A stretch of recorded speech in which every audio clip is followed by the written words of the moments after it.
First time I came here, there's nothing. It was before it was a national monument. It was just desert and a couple concrete pads. It was hard to find because local people didn't know it was here. My first impression was, what a desolate place. There's no story, and you get curious.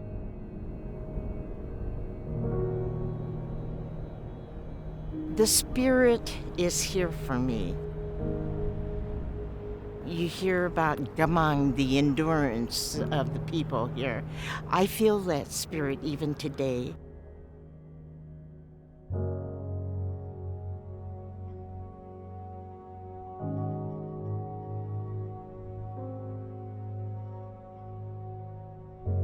My parents, my grandmothers, my aunts, my uncles were all incarcerees. Part of it is a search for knowledge because nobody really wants to talk about it. There's the shame factor.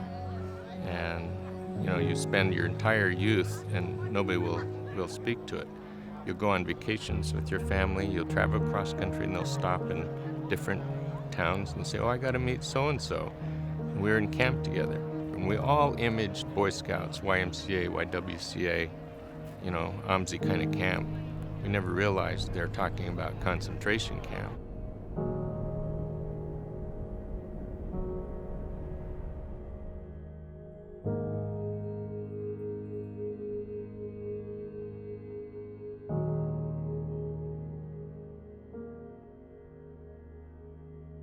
This is my 14th pilgrimage. I come back here for the people. I come back here to honor them, to celebrate those who are here before me. And for those who come now, they've become my family. All of us, seekers and allies, our hearts and minds are filled with newly unbound stories and conflicting emotions. We have felt the spirit and legacy of our Issei grandparents, of parents, relatives, and friends whispering in the hot wind and swirling, dusty air here at Minidoka. Empower us to reflect on our own fears and biases, to discern how to speak out and take action now in this current climate of targeting any other. And I lived in Block 21, so it was very, very close. I'm 86 now, and we're all going to be gone in a few years. And so I just feel that it is so important to share it with all the young people who are coming to the pilgrimage. The beautiful memory of the dining hall is the young adults would have crepe paper and decorate the ceilings, beautifully for Christmas or whenever they decided that they wanted to celebrate somebody's birthday or whatever. And so they'll pile up these heavy dining tables against the walls. And since I was a little bit younger, I'd sneak in and hide underneath there so I could see what's going on with the young adults. It's really hard to get people to talk, so we created this constant storytelling thing. And the truth of it is, they couldn't remember those things because they suppressed it. But you get them on site and you get them amongst other incarcerees, and all of a sudden they do remember certain stories.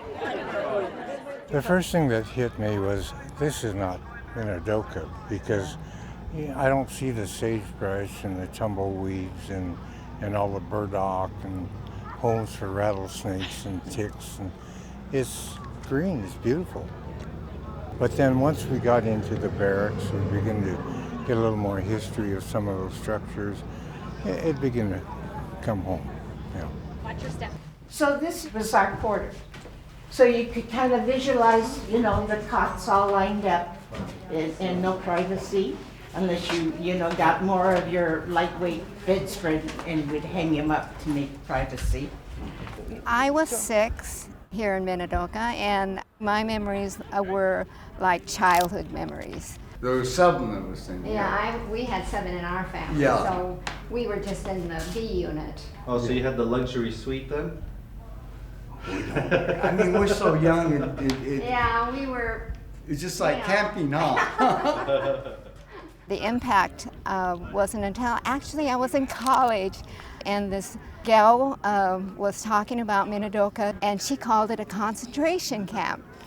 And then it kind of like, wow, it kind of hit me because I just didn't think of it that way. We reflect what our parents and our grandparents do, and there's some scars from that we didn't understand, and now we come here to heal those scars. Totally changed my life. We were farmers before we came here. We lost everything.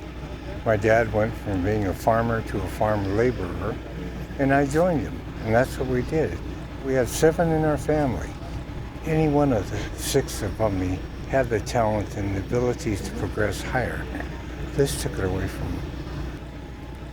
I think bad for my parents, what they had to give up. I think a lot of the hurt was for them. It's a shame that it's not that much in the history books. You need to keep this in front of people. If you don't, then they will forget.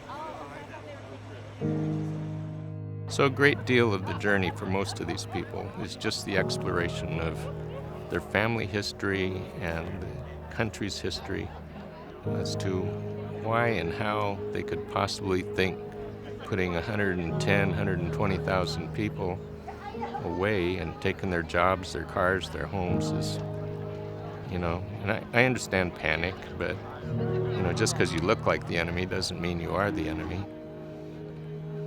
And as we go our separate ways today, give us courage to continue talking story, to share our difficult stories and emotions with widening circles of Yonsei, Gosei, and allies.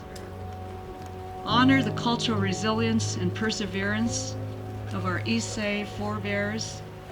Break the silence about the lost years. We are all woven into the Minidoka story and into these threads. Help us to remember. Help us to listen. Keep us from forgetting. Never again is now.